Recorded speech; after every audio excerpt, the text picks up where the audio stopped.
What you say about the aping of the church and her sacraments, there's a bunch of rumors coming from Rome.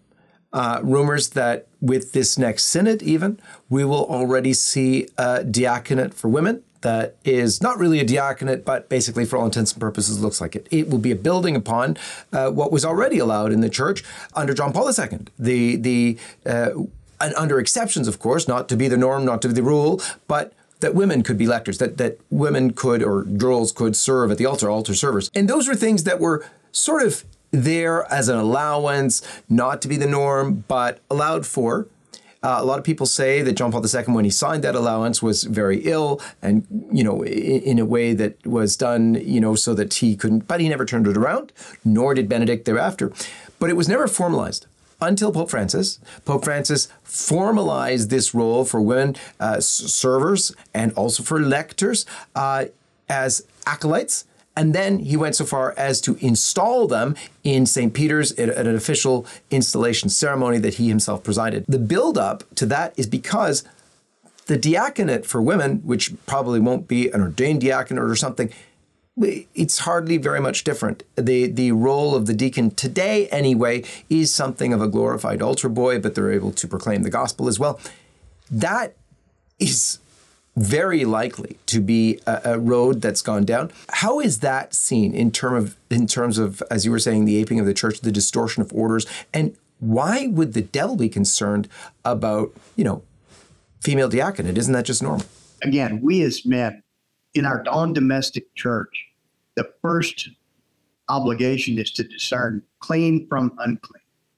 And it's not by gradation. It either is or it isn't. It either is good for us, meaning it'll lead us to a greater sanctity, or it's bad for us, meaning it will diminish those efforts. And so if you go back, that's one wash. If you come back and you add the second wash, which is go back in the history of the church and look when the indult became the norm. It has never aided the sanctity and holiness of the church. When the indult becomes the norm, there is a systematic degradation of the integrity of the sanctity of the church. And so we see it over and over and over again. Communion in the hand is the result of an indult, which became the norm. Women altar servers are an indult, which became a norm.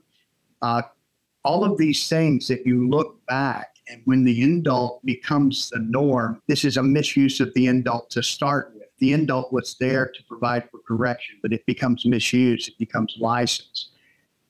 If we look at systematically back the fruits of these indults becoming norms, what you find is there's a direct correlation between females on the altar and diminished priestly vocations.